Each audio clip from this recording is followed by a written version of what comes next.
pemilihan legislatif bisa menjadi lebaran demokrasinya. Artinya rakyat bersukaria, rakyat bersenang, bergembira karena akan hadirnya pemimpin baru, partai baru yang bisa memberi kesegaran bagi kepemimpinan dan kehidupan demokrasi yang lebih baik. Yang kedua, kita sepakat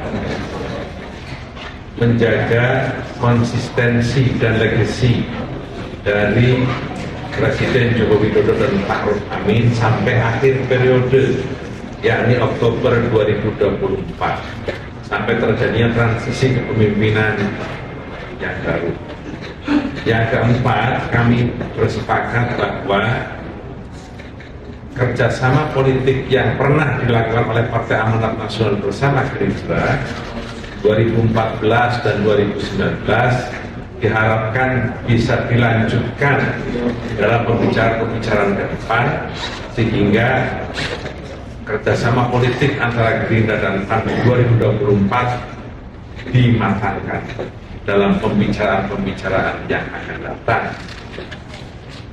Selanjutnya, baik Gerindra ataupun Partai Amanat Nasional bersepakat bahwa perlunya kita melanjutkan pemilihan umum legislatif dengan sistem proporsional terbuka, karena itu diharapkan memperkuat posisi demokrasi dan posisi-posisi partai kepada anggota legislatifnya masing-masing. Inilah beberapa hal yang menjadi kesepakatan kami antara Gerindra dan Partai Amanat Nasional dalam pertemuan silaturahmi hari ini di kantor Dewan Pimpinan Pusat Partai Amanat Nasional pada siang hari ini. Selanjutnya kami persilahkan kembali kepada Sekjen untuk menjelaskan beberapa hal tambahan. Baik, terima kasih Pak Sekjen. Mungkin bisa kita terima beberapa pertanyaan dari teman-teman media. Iya, baik. Itulah dua tadi penjelasan dari masing-masing perwakilan partai, masing-masing sekjen. Nah, sekarang kita buka beberapa pertanyaan di sini, kami persilahkan. Tetapi supaya alurnya menjadi bagus, saya persilahkan yang pertama dari tunjuk tangan, Mbak. Silakan. Ya. Izin Bang, semua Diana dari CNN TV. Bang, pada saat beberapa waktu lalu ketemu sama PDIP juga, Pak ini kan sering menyebut nama Erick Thohir. Nah tadi apakah juga turut ditawarkan nama Pak Erick Thohir? Mungkin dari Pak Bang Edi bisa jawab, dan mungkin Bang Muzani izin Erick Thohir masuk nggak sih Bang di radar cawapresnya Pak Prabowo? Gitu. Terima kasih. Langsung aja lah Pak. Ya. Dipersilakan. Dipersilakan yang baju merah. Iya Pak, perkenalkan saya Leo dari TV One. Pak, saya mau nanya beberapa hal. Yang pertama, kemarin itu kan ada pertemuan dengan PDI dan kemudian PAN bertemu dengan Gerindra. Nah, nantinya PAN ini kemana akan langkahnya Pak? Apakah nanti PAN akan membuka untuk berkoalisi lagi dengan partai yang lain? Dan kalaupun ada, kira-kira partai mana nih Pak yang akan ada dalam waktu ke depannya? Kemudian ini selanjutnya apakah akan ada langkah politik besar yang akan dilakukan Partai Golkar, Gerindra maksudnya dalam rakernas nantinya untuk pemilihan capres dan juga cawapres 2024. Baik, dua pertanyaan itu kepada dua sekjen, mau dijawab dulu atau ditampung dulu semua? Atau dijawab dulu? Dijawab dulu. Nah, dipersilakan. Siapa yang duluan? Pak Sekjen, pertanyaan pertama dari CNN. Apakah tadi pembahasan dengan Pak Erick itu sempat diangkat dan juga disampaikan? Mungkin teman-teman media juga sudah tahu bahwa PAN memiliki kedekatan khusus dengan Pak Erick Thohir.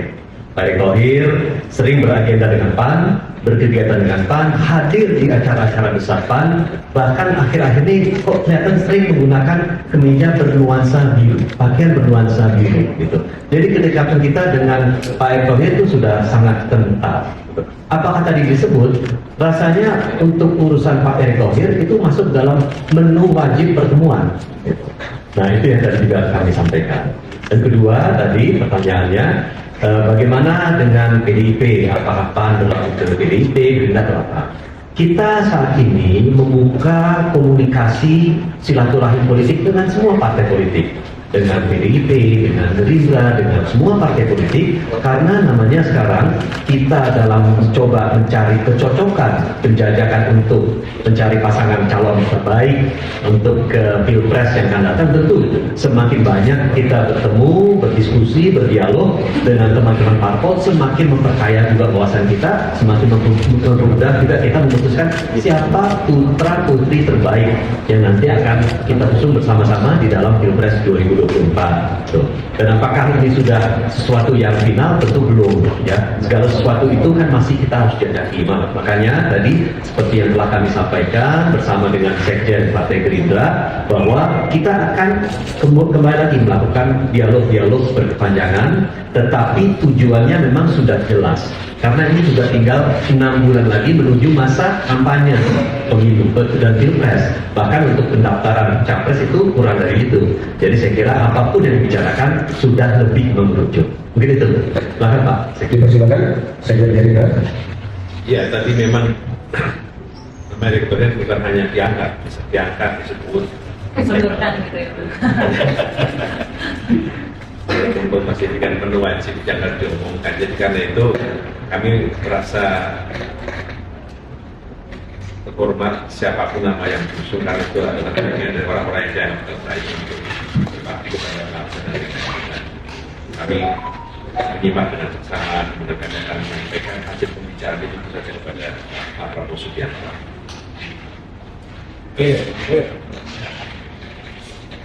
Masih dibuka lagi? Ya, persilakan yang pakai hijab. Nah, Saya Devi dari Metro TV, izin bertanya Pak mengenai koalisi Indonesia Bersatu ini bagaimana kabarnya ketika muncul opsi Zulkifli Hasan dan juga Erlangga Hartarto seperti itu, bagaimana? Kemudian juga untuk dari Gerindra sendiri ini kan muncul ada baliho kedekatan antara Jokowi dan Prabowo, itu seperti apa Pak? Mungkin bisa dijelaskan. Terima kasih. iya, satu lagi supaya di belakang. Ya, Selamat siang Pak, saya Willy dari Narasi. Sebetulnya pertanyaannya agak mirip dengan yang sebelumnya. Kami itu kan sudah dari setahun yang lalu berkoalisi ya, dengan KIP bersama Golkar. Nah, Golkar sendiri sudah mengusung Pak Erlangga begitu sebagai capres. Apakah ada keraguan dari PAN untuk kemudian sudah bersama Pak Erlangga saja gitu? Apa yang membuat ragu itu misal itu ragu? Terima kasih. Baik. ya, baik, dijawab dulu. Dipersilakan. Baik, terima kasih. Jadi bagi sebuah partai, kita mengajukan kader terbaik kita, siapapun partai, mengajukan kader terbaiknya di dalam perhelatan Pilpres, itu merupakan suatu kebanggaan dan merupakan suatu tujuan. Tidak kecuali partai nasional. Kader terbaik PAN hari ini namanya Zulkifli Hasan. Dan tentu kita ingin mengusung Pak Zul untuk maju di dalam perhelatan Pilpres. Dan ini salah satu opsi terbuka hari ini bersama-sama mungkin dengan partai Golkar yang akhir-akhir ini sering disebut. Itu salah satu pertimbangan kita, dan kita kembali lagi tidak menutup opsi tersebut. Bahkan banyak di antara teman-teman dari daerah justru ingin mendorong agar itu terrealisir kalau bisa sesegera mungkin. Kita juga memberi pertimbangan, tetapinya apa pertimbangannya? Pilpres itu juga harus menang. Nah, ini juga salah satu pertimbangan besar bagi kita. Bagaimana Pilpres kita bisa menang, bagaimana Pilpres itu membawa dampak elektoral bagi kita, bagaimana Pilpres itu juga kita bisa mengusung agenda-agenda kita ke depannya. Jadi sampai saat ini semuanya masih terbuka, kita semuanya masih berproses untuk kita kerucutkan lebih lanjut lagi. Dan ini saya kira teman-teman media akan semakin banyak nanti melihat silaturahmi politik di antara partai-partai politik. Terima kasih. Soal baliho Prabowo dan Pak Jokowi bukan fenomena sekarang, karena fenomena itu terjadi akhir tahun 2022. Itu sudah ada Pak Prabowo dan Pak Jokowi mediasi di banyak tempat. Kemudian fenomena ini sekarang berulang itu karena kemudian kalau dulu fenomenanya adalah apakah mungkin pasangan ini bisa berduet. Kalau fenomena sekarang saya kira lebih pada bagaimana suksesi kepemimpinan itu bisa terjadi dan legacy yang ditinggalkan oleh Pak Jokowi bisa berlanjut dan bisa dilanjutkan oleh Pak Prabowo. Kira-kira seperti itu. Dan kami menganggap ini sebagai bagian dari sesuatu yang baik-baik saja dalam proses demokrasi. Ya, cukup mungkin. Cukup. Ada satu lagi, ini atau cukup? Satu saja ya. Oke, kita sepakati satu.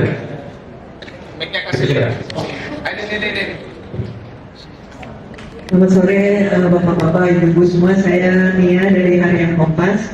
Mbak, ini yang pertama pertanyaan untuk PAN soal Pak Erick Thohir setelah menyodorkan PDIP dan Gerindra, apakah sudah final atau masih ada tawaran ke pihak lainnya? Terus yang kedua Pak?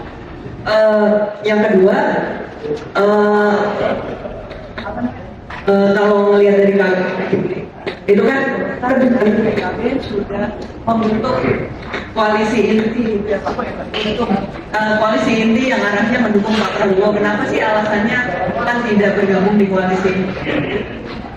Kemudian yang untuk Gerindra tadi belum dijawab Pak Muzani, apakah Pak Erick Thohir masuk dalam kajian Gerindra untuk mendampingi Pak Prabowo? Apakah tokoh ini masuk dalam salah satu kategori yang bisa melengkapi kemenangan Pak Prabowo gitu di 2024? Nah kemudian yang kedua juga, jika memutuskan untuk bergabung dengan PAN, apakah Gerindra tidak takut kehilangan rekan koalisi rekan dengan tidak takut kehilangan PKB? Terima kasih. Nah ini karena Sekjen Gerindra itu Wakil Ketua MPR, saya persilakan Wakil Ketua MPR dari PAN untuk menjawabnya. Ayo silakan. Tadi apa pertanyaannya? Ya baik, seperti yang sudah beredar dan sering kami sampaikan, pembicaraan ini belum ada kata akhir, baik dengan PDIP maupun Gerindra, termasuk dengan Golkar, dan paket yang kami tawarkan, ke PDIP kami tawarkan juga Erick Thohir, ke Gerindra juga kami tawarkan Erick Thohir, dan paket Erlangga dan Gagasan tetap hidup. Oleh karena itu tergantung pembicaraan berikutnya, apakah ada titik temu atau tidak dengan partai mana, dan di internal kami sudah kami serahkan kepada Ketua Umum PAN untuk memutuskan kata akhir kemana kita berlabuh, dengan siapa yang kita usung. Nah itu keputusan dari Ketua Umum. Cukup ya? Apa? Kenapa PAN tidak berada di koalisi yang dibentuk oleh Golkar dan PKB untuk mengarah ke Golkar dan PKB? Ya, maksudnya gimana? Gerindra PKB. Ini kan dalam penjajakan. Opsi itu semua terbuka, ya. Artinya semua sekarang sedang berproses, ya. Nanti akan ada kesimpulan kapan dan tentu saja. Silakan Bang. Ya, terima kasih. Komunikasi kita dengan kami Partai Gerindra dengan Partai Kebangkitan Bangsa berjalan tetap baik dan sangat baik. Setiap langkah politik kami diketahui oleh PKB, setiap langkah PKB juga kami mengetahui. Rencana kedatangan kami ke PAN, kami juga komunikasikan dengan PKB bahwa akan ada silaturahmi dengan PAN, dan nanti pembicaraannya apa, kami juga akan bertemu dengan PKB untuk menyampaikan beberapa apa yang kami jadikan pembicaraan dengan PKB bersama ketika kami bertemu dengan PAN. Keterbukaan ini bagi kami penting karena kami sama-sama saling percaya dan sedang membangun kepercayaan untuk posisi-posisi tahun 2024 yang akan datang.